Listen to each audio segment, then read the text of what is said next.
రైతుల దేవునికి స్తోత్రం కలుగును గాక.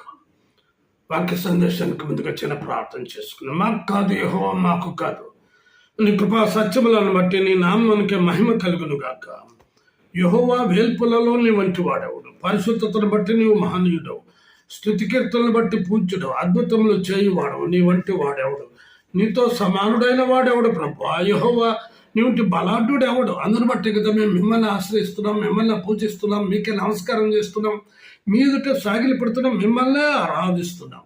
ఈ చిన్న పరిచర్యను ఆశీర్వాదకరంగా దేవునికరంగా చేయమని యేసయ్య నామమున ప్రార్థిస్తున్నాం పరమ తండ్రి, ఆమేన్.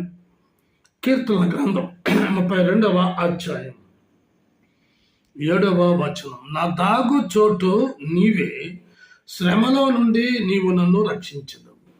నా దాగు చోటు నీవే, శ్రమలో నుండి నీవు నన్ను రక్షించదవు. 17వ అధ్యాయం ఇదే కీర్తనల గ్రంథం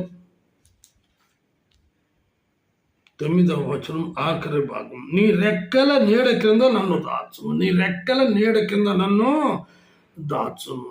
27వ అధ్యాయం ఇదే కీర్తనల గ్రంథం 5వ వచనం. ఆపత్కాలమున ఆయన తన పర్ణశాలలో నన్ను దాచును, తన గుడారపు మాటున నన్ను దాచును. కాబట్టి శ్రమలు 2 రకాలు. తమకు తాము తెచ్చుకునే శ్రమలు అనగా దేవుని మాటకు వ్యతిరేకముగా జీవించి శ్రమలను తెచ్చుకొనుట. రెండవదిగా దేవుడు అనుమతించే శ్రమలు. అందరికీ అనుమతించడు, కొందరికే. కాబట్టి తమకు తాము తెచ్చుకునే శ్రమల గురించి యోనా గ్రంథం 1వ అధ్యాయం 17వ వచనం. గొప్ప మత్స్యము ఒకటి యోనాను మృంగవలనని యెహోవా నియమించి ఉండగా యోనా 3 దినములు ఆ మత్స్యము యొక్క కడుపులో ఉండెను. యోనా ప్రవక్త దేవుని మాటను తూచా తప్పకుండా నడిచే వ్యక్తి. మనకి ఎందుకు ఈ గతి పట్టింది? మత్స్యము కడుపులో ఉన్నాడు, చేప కడుపులో ఉన్నాడు. అసలు ఏం జరిగింది? ఎందుకు యోనా మత్స్యము కడుపులో ఉండవలసి వచ్చినది? 9వ వచనం చదువుతున్నా. అతడు వారితో ఇట్లనెను, నేను హెబ్రీయుడను, సముద్రమునకును భూమికిని సృష్టికర్తయే ఆకాశమందుండు దేవుడై ఉన్న యెహోవా యందు నేను భయభక్తులు గలవాడనై ఉన్నాను. తాను యెహోవా సన్నిధిలో నుండి పారిపోచున్నట్టు అతడు ఆ మనుషులకు తెలియజేసి ఉండెను గనుక వారు ఆ సంగతి తెలుసుకొని మరింత భయపడి నీవు చేసిన పని ఏమని అతని అడిగిరి. అప్పుడు వారు, సముద్రం పొంగుచున్నది, తుఫాను అధికమగుచున్నది, సముద్రం మా మీదికి రాకుండా నిమ్మళించున్నట్లు మేము నీకేమి చేయవలనని అతని అడుగగా యోనా, నన్ను బట్టి ఈ గొప్ప తుఫాను మీ మీదికి వచ్చనని నాకు తెలిసి ఉన్నది. అర్థమవుతుందా? అతనికే కాదు, అదంతా కూడా ఉన్నవారికి కూడా వస్తుంది. జాగ్రత్త. దేవుని యందు భయభక్తులు కలిగి జీవించడానికి బదులుగా దేవుని మాటకు వ్యతిరేకంగా నువ్వు నడుచుకుంటే నీవే కాదు, నీతో కూడా నీ కుటుంబమైన మరెవరైనా కష్టాలు పాలు కాక తప్పదు. నష్టము జరిగిన తర్వాత, ఉపద్రవం మీదకి వచ్చిన తర్వాత ప్రలాపించినను. ఆనాడు జలప్రళయమైనప్పుడు నోవహు 120 సంవత్సరాలు సువార్త చేసి వారి చేతనే ఓడ కట్టించుకొని, రండి లోపలికి రండి, రక్షించబడండి, జలప్రళయం వస్తుంది అని హెచ్చరించినప్పటికీ పెడచెవిని పెట్టిన ప్రజలు కడకు నోవహు కుటుంబం 8 మంది ఓడలోనికి వెళ్ళిన తరువాత దేవుడు ఆజ్ఞగా ప్రతి భూజంతువు పక్షులు అన్ని కూడా జతలుగా వెళ్ళిన తరువాత దేవుడు తలుపు వేసిన తరువాత ఆకాశము తూములు విప్పి ఆ జలధారలో కుమ్మరించబడిన తరువాత ఎవరికి వారు రక్షించబడాలని ఆ ఓడ యొక్క తలుపు దగ్గరికి వెళ్ళి తలుపు తాడుతున్నారు. నోవహు నోవహు తలుపు తీయని దేవుడు తలుపు వేసేస్తాడు. నోవహు ఏం తీస్తాడు? ఆ యొక్క శబ్దం ఆ వృధలో వినబడుతుందంటారా? ఒకవేళ వినబడినా నోవహు తలుపు తీయటానికి అధికారం లేదు, తీయలేడు. జాగ్రత్త. ఉపద్రవం మీదకి వచ్చిన తరువాత ప్రలాపించి ప్రయోజనం లేదు. అందుకే ఇక్కడ సెలవిస్తున్నారు, నన్ను బట్టియే ఈ గొప్ప తుఫాను మీ మీదకి వచ్చిందని నాకు తెలిసి ఉన్నది. నీ వల్ల నీ కుటుంబమో, నీ సమాజమో, నీ సంఘమో చెడిపోకూడదు, నశించిపోకూడదు. జాగ్రత్త.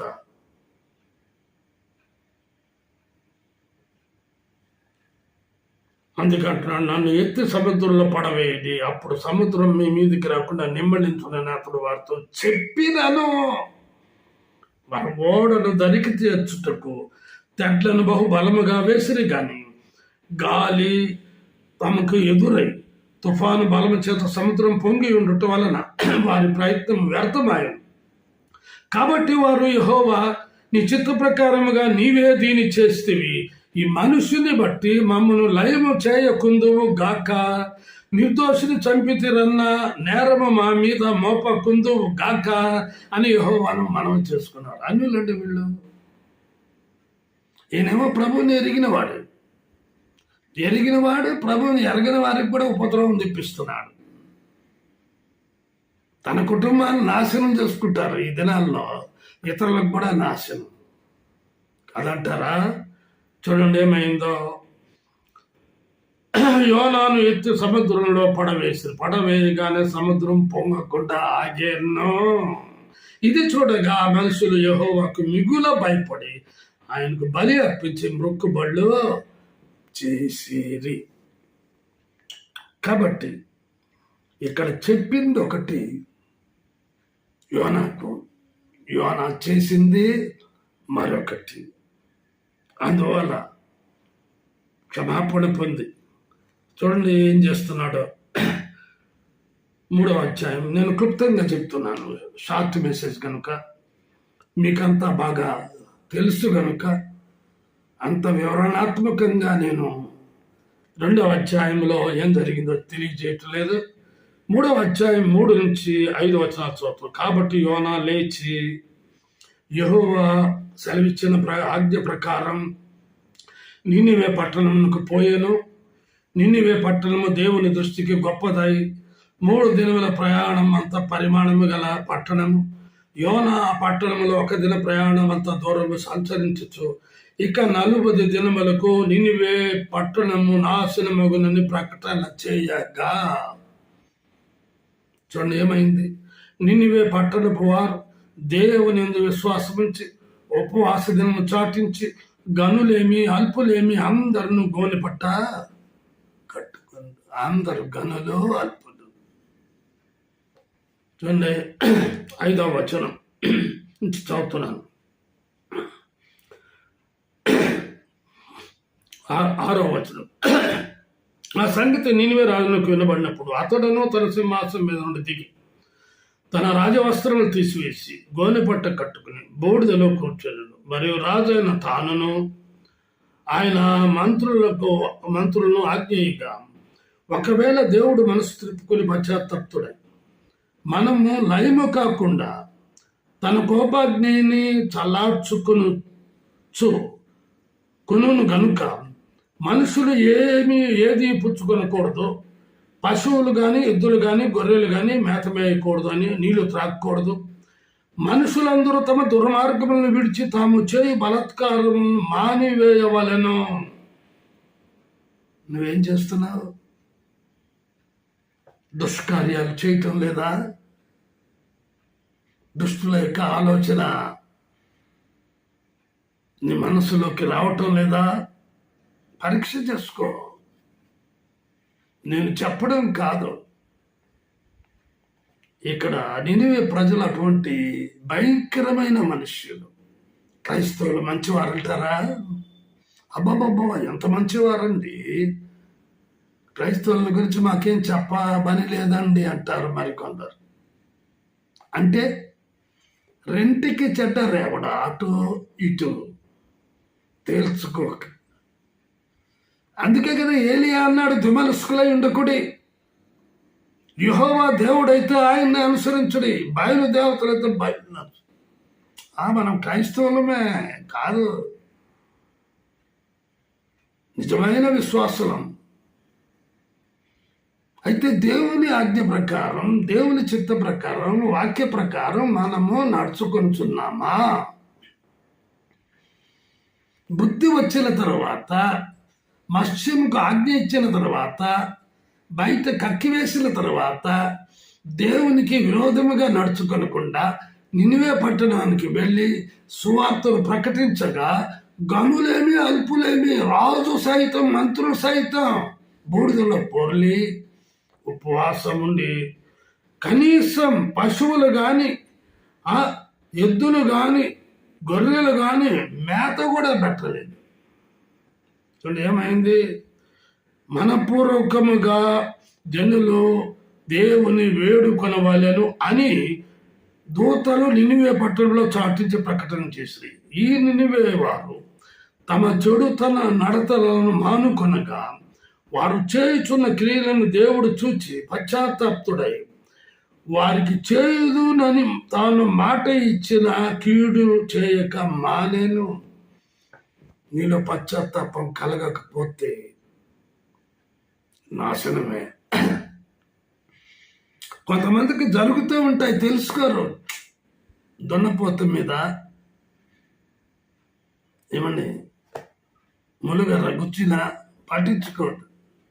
అట్లాక మనకు మరి కొన్ని శ్రమలు తగులుతున్నా మనం చేసిన క్రియల వల్ల, నడవడిక వల్ల, ప్రవర్తన వల్ల, మాటల వల్ల బోరుమని ఏడ్చేసి ఏదో మనపూర్వకంగా ప్రార్థించేసి, లేదా వేరే వాళ్ళు ప్రార్థించారు, అబ్బా వారి ద్వారా స్వస్థత కలిగింది, నీలో విశ్వాసం ఏమైంది? నీలో నమ్మకం ఏమైంది? నీ ప్రార్థన నీకు స్వస్థతనివ్వదా? నీ ప్రార్థన నీకు శ్రమల నుండి విడుదల కలుగజేయదా? మరొకరు ప్రార్థించాలా నీ కొరకు? ఈ దినాల్లో అలాగైపోయింది. చూడండి ఏం జరిగింది. ఆ తర్వాత యోనా దీన్ని చూచి బహు చింతాక్రాంతుడై కోపగించుకుని, దేవుడు మేలు చేస్తే ఇతను కోపగించుకుంటున్నాడు. ఏమంటున్నాడు? యెహోవా, నేను నా దేశంలో ఉండగా ఇట్లు జరుగునని నేను అనుకుంటుని కదా, అందువలననే నీవు కటాక్షమును, జాలియును, బహు శాంతమును, అత్యంత కృపయు గల దేవుడువై ఉండి పశ్చాత్తాపడి కీడు చేయక మానుదు అని నేను తెలుసుకొని దానికి ముందుగానే తర్షీషుకు పారిపోతుంది. నాకంతా తెలుసయ్యా, నీవు కృప కనికరమ కలిగిన దేవుడు. నీ దగ్గర ఏడిస్తే, కన్నీరు గారిస్తే నీవు కరిగిపోతావయ్యా. ఆయన కరుణామయుడు కదా, అంత ఘోర పాపాత్ములనైనా ఆయన ప్రేమించేది. నా దాగు చోటు నీవే, శ్రమలో నుండి నీవు నన్ను రక్షించదు. నిన్నే కాదు, ఏ పట్టణం అయితే పాడైపోతుందో, ఏ గ్రామం అయితే పాడైపోతుందో, ఏ దేశం అయితే పాడైపోతుందో, వారందరినీ రక్షించడానికి ప్రభు అయిన యేసుక్రీస్తు 2000 సంవత్సరం క్రితమే ఈ లోకములకు వచ్చి తన పర్ణశాలలో నిన్ను దాచుతున్నాడు. రెండవదిగా రూతు గ్రంథం 2వ అధ్యాయం 11-12 వచనాలు. నీవు నీ తల్లిదండ్రులను నీ జన్మభూమిని విడిచి ఇంతకు ముందు నీవు ఎరుగని జనమునద్దకు వచ్చితివి. యెహోవా నీవు చేసిన దానికి ప్రతిఫలం ఇచ్చును. ఇశ్రాయేలు దేవుడైన యెహోవా రెక్కల క్రింద సురక్షితముగా ఉండునట్లు నీవు వచ్చితివి. యెహోవా రెక్కల క్రింద సురక్షితముగా ఉండునట్లు నీవు వచ్చితివి. ఆయన నీకు సంపూర్ణమైన బహుమానం ఇచ్చునని ఆమెకు ఉత్తరం ఇచ్చాను. ఎవరామె? అసలు ఏం జరిగింది? ఋతు గ్రంథం 1వ అధ్యాయం. న్యాయాధిపతులు ఏలిన జన్మలయందు దేశంలో కరువు కలుగగా యూదా బెత్లెహేము నుండి ఒక మనుష్యుడు తన భార్యను తన 2 కుమారులను వెంటబెట్టుకుని మోయాబు దేశంలో కాపురం ఉండుటకు వెళ్ళాను. ఆ మనుషుని పేరు ఎలీమెలకు, అతని భార్య పేరు నయోమి, అతని 2 కుమారుల పేర్లు మహులోను కిల్యోను.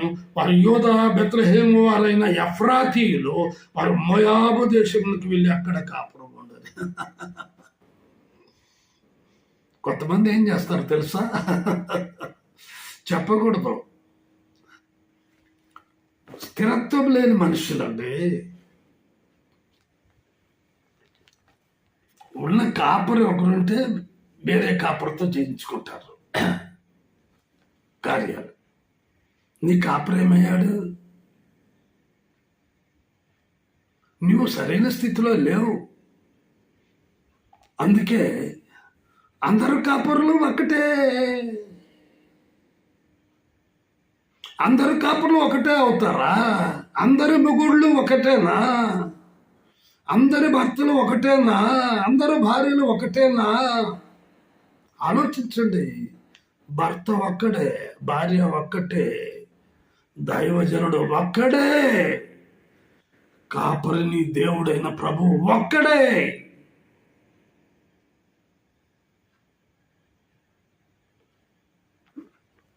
అటువంటి కాపర్ని, అటువంటి దేవుణ్ణి, అటువంటి బెత్లెహేమును విడిచి మోయాబు దేశమునకు దేవుని ఎరుగని ప్రజల దగ్గరికి వెళ్ళిపోయారు.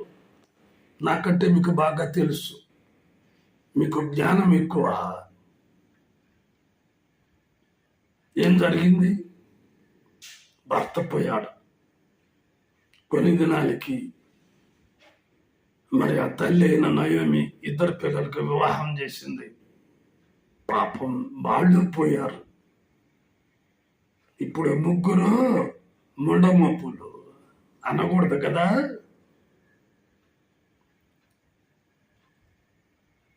ముగ్గురండి భర్తలను కోల్పోయిన విధవారు అంటారు. ఎవరు దీనికి కారకులు? ఎవరు దీనికి కారకులు? నీవా? నేనా? దేవుడా? వారు కాదా? తమకు తాను. అయితే అక్కడ నుండి రూతు అనే చిన్నది అత్తను వెంబడించింది.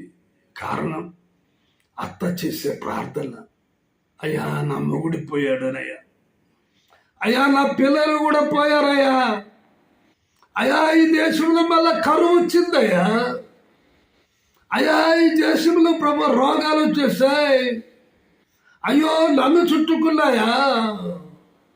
ఒక విశ్వాసురాలు ప్రార్థించే తీరు జాగ్రత్త. నీకు ఒకే భార్య, నీకు ఒకే భర్త, నీకు ఒకే దైవజనుడు ఉండాలి. దేవునితో ఆటలాడకు. ఆటలాడితే నీ గతి నయోమి లాగే, ఎలీమెలకు లాగే, కిల్యోను మహులోను లాగే. గుండెలు బాదుకున్నా కూడా ఏం చేయలేవు. జాగ్రత్త సుమ.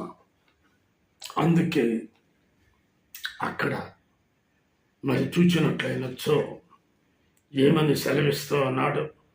బోయజు మాటలు ఇవన్నీ ఏమని, నీవు నీ తల్లిదండ్రులను నీ జన్మభూమిని విడిచి ఇంతకు ముందు నీవు ఎరుగని జలమనొద్దకు వచ్చేది. దేవుని ప్రజల దగ్గరికి వచ్చావు. యెహోవా నీవు చేసిన దానికి ప్రతిఫలం ఇచ్చును. ఇశ్రాయేలు దేవుడైన యెహోవా రెక్కల క్రింద సురక్షితముగా ఉండినట్లు నీవు వచ్చితివి. ఆయన నీకు సంపూర్ణమైన బహుమానం ఇచ్చుదని ఆమెకు ఉత్తరం ఇచ్చాను. జరిగిందా లేదా? చూడండి ఏం జరిగింది. 4వ అధ్యాయం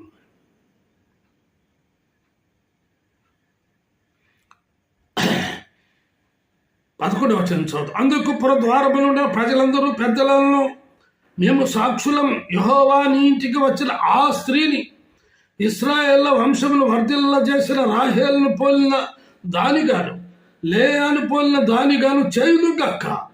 ఎఫ్రాతాలో నీవు క్షేమాభివృద్ధి కలిగిన వాడవై బెత్లెహేములో నువ్వు ఖ్యాతి నొందుదువుగాక. యెహోవా ఈ యవ్వనురాలి వలన నీకు దయచేయు సంతానమును, నీ కుటుంబమును తామారు యూదా కన్నా పెరుసు కుటుంబం వల్ల ఉండునుగాక అన్నది. కాబట్టి బోయజు రూతును పెళ్లి చేసుకుని ఆమె యొద్దకు పోయినప్పుడు ఆమె గర్భవతి అగునట్లు అనుగ్రహించెను. కనుక ఆమె కుమారునే కనెను. ఆ వంశంలో నుండే యేసుక్రీస్తు వచ్చినాడు. నా ప్రియమైన సహోదరి సహోదరుడా, దేవుడు అనుమతించే శ్రమలో సమయం లేదు. క్లుప్తంగా చెప్తున్నాను. యోబుకు దేవుడు శ్రమలను అనుమతించాడు. అపొస్తలుడైన పౌలుకు దేవుడు శ్రమలను అనుభవించాడు. కడకు యేసయ్యే శ్రమలు పొందవలసి వచ్చినది. చూడండి, ఆ మాట చెప్పి నేను ముగిస్తాను. మత్తయి సువార్త 27వ అధ్యాయం 45-46 వచనాలు చదువుతున్నాను. మధ్యాహ్నం మొదలుకొని 3 గంటల వరకు ఆ దేశమంతటా చీకటి కమ్మెను. ఇంచుమించు 3 గంటలప్పుడు యేసు ఏలి ఏలి లామా సబక్తా అని బిగ్గరగా కేకవేసి, ఆ మాటకు నా దేవా నన్నెందుకు చెయ్యి విడిచితివని అర్థం. చూసారా, తండ్రి అయిన దేవుడు కుమారుణ్ణి క్షణం చెయ్యి విడిచాడు. విడవకపోతే నీ గతి నా గతి అదో గతి, నిత్య నరకమే. అట్టి నరకము నుండి తప్పించుటకు తండ్రి అయిన దేవుడు కుమారుని సిలువకు అప్పగించాడు, చెయ్యి విడిచాడు. ఆయన రక్తము కార్చున్నట్లుగా, ఆయన మరణించినట్లుగా, ఆయన సమాధి చేయబడినట్లుగా, ఆయన తిరిగి పునరుద్ధరణుడై లేచినట్లుగా చేయగలిగాడు. ఆ రారాజుగా మెస్సియాగా తిరిగి రాబోతున్నాడు. నమ్ముచున్నావా? నా దాగు చోటు నీవే, శ్రమలో నుండి నీవు నన్ను రక్షించదు. ప్రార్థన చేసుకో. ప్రేమ నమ్మకం గల మా ప్రియ పరలోకపు తండ్రి, ఇది నాన్న మీరు మాట్లాడిన లేఖన భాగం బట్టి స్తోత్రాలయ్యా. మాకు మేము ప్రభా శ్రమలు తెచ్చుకుంటున్నాం. మా జ్ఞానం అజ్ఞానములోనికి వెళ్తూ ఉన్నది. జ్ఞానం దయచేయండి, తెలివి దయచేయండి, వివేచన దయచేయండి, బుద్ధి దయచేయండి ప్రభువా.